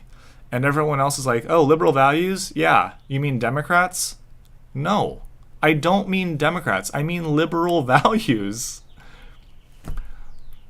Democrats are not honoring liberal values right now. And I think that more people need to understand that. Okay? DEI is not liberal. BLM is not liberal. All right? These are not liberal things. Trans rights are not liberal. Okay? It's not liberal to kowtow to bullies and to give special rights to interest groups. That's not liberal. And that's what runs the Democratic Party now. And it's insane. It's stupid. Like, we have to have our priorities intact. Like, liberals do care about fairness. We care about it. We care about it just under personal freedoms. So we want things to be fair, and we want to help people that are disenfranchised. That doesn't mean that the Honduras guy who's snuck through the border and into Los Angeles gets to jump to the front of the line. We have actual people born in California that need help, and they should be prioritized over people that got here yesterday. That's how I feel about it. I think that's in line with my liberal principles. It doesn't make me... I don't think there's any way to criticize that stance. I feel very impervious to any judgment on that stance. I want to take care of the people here before I take care of the people over there or the people that just showed up here. Like, I think it makes sense. I want there to be a gold standard that is ever present and visible around this city and state. I want it to feel like what it should feel like for everybody. It should look good and feel good. Like, to me, I think I'll end on this point. You know, I used to think it was like kind of ridiculous back in the medieval period of history that these poor, suffering European civilizations would spend their time and money building cathedrals and gold-plated church ceilings and stuff when people were dying in the streets from the plague. I thought it was like, it didn't make sense to me, because it just, like, from a modern perspective, it's like, why don't you just invest in medicine, idiots, right? And that's like the wrong way of looking at history. Like, they didn't have medicine. They thought bloodletting was medicine. They didn't know that the rats were carrying something called a virus or a bacteria or a disease. Like, that level of understanding was beyond them. They didn't know that stuff. They just saw people like getting, you know, pustules on their skin, and they didn't know what to do about it. They thought it was God's wrath, you know? But the part about the churches that makes sense to me, it's like, look, when you are living generation to generation just dying from struggle and pain and suffering, you kind of start thinking of something beyond you, something bigger than you. And when you can show your children this amazing, beautiful structure that we built with our hands, and that you will pass it down to them. And these churches would take like maybe 100 years to build, right? Like a dad would start building it, and then he would die, and then his son would start building it, and then he would die, and then that son would start building it, right? And this is more than a church or a building. It's like a monument to what humankind is capable of despite all of the suffering and pain that we live through. And that is so beautiful to me now. Like, I love that. I love that. And now when I look at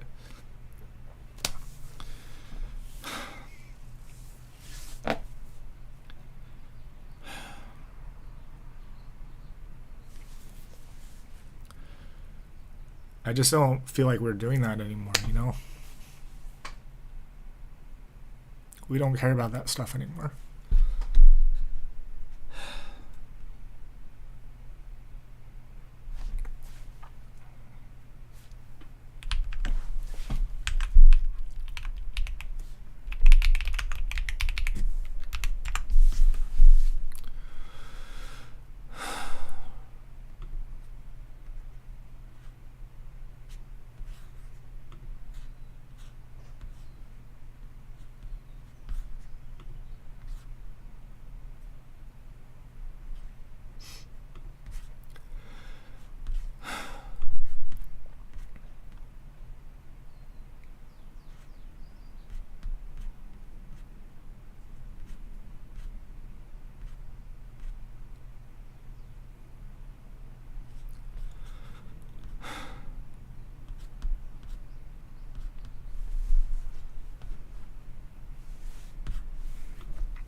This is one of my favorite buildings in the world.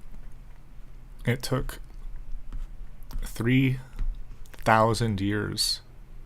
Sorry, it took 300 years.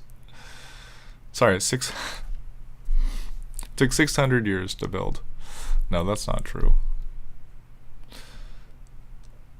Completed 1965. I mean, okay, the final touches.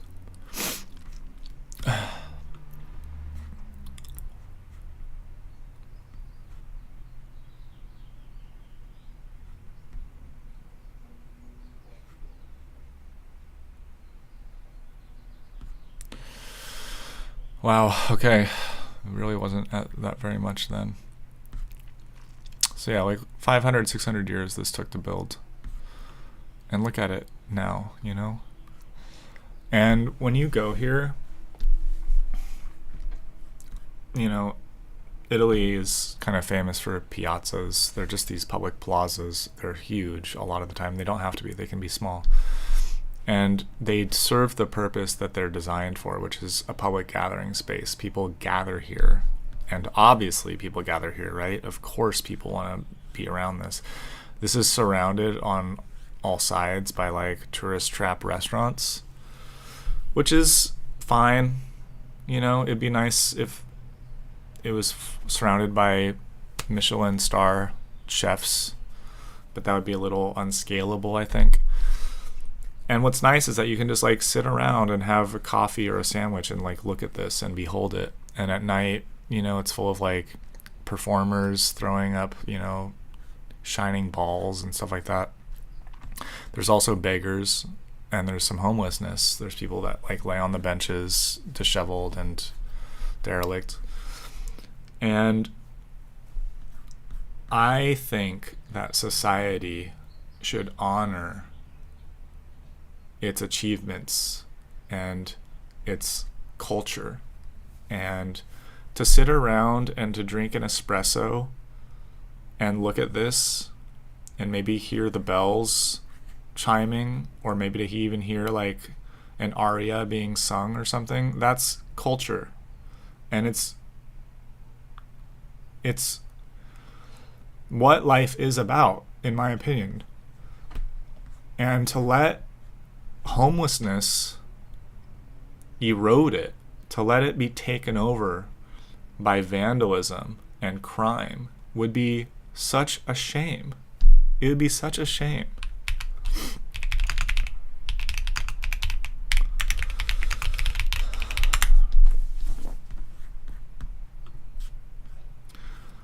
And LA has beautiful buildings too, okay?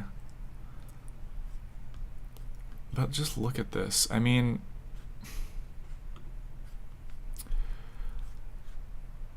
this was nice. And now you have like a Metro PCS next to it, you know? You have like these great looking theaters, and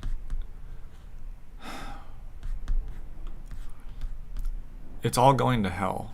Like, you just have bums sleeping and yelling in front of all these buildings now. It's so sad because, like, I find it very enchanting, you know, this kind of image. Like, I love this part of LA. I want to. Like, when I can get a clean photo of it, I think it's great.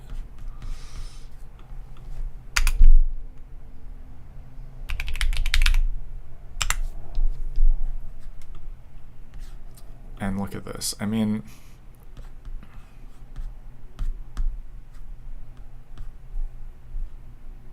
this is what downtown LA looks like.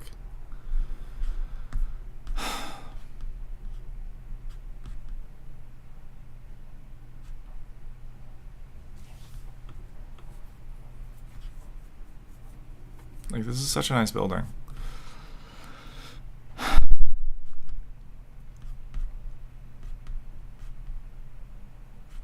I'm surprised I'm not finding better pictures of this. I've taken pictures better than these of what I'm talking about, of just the contrast of like a great Art Deco building and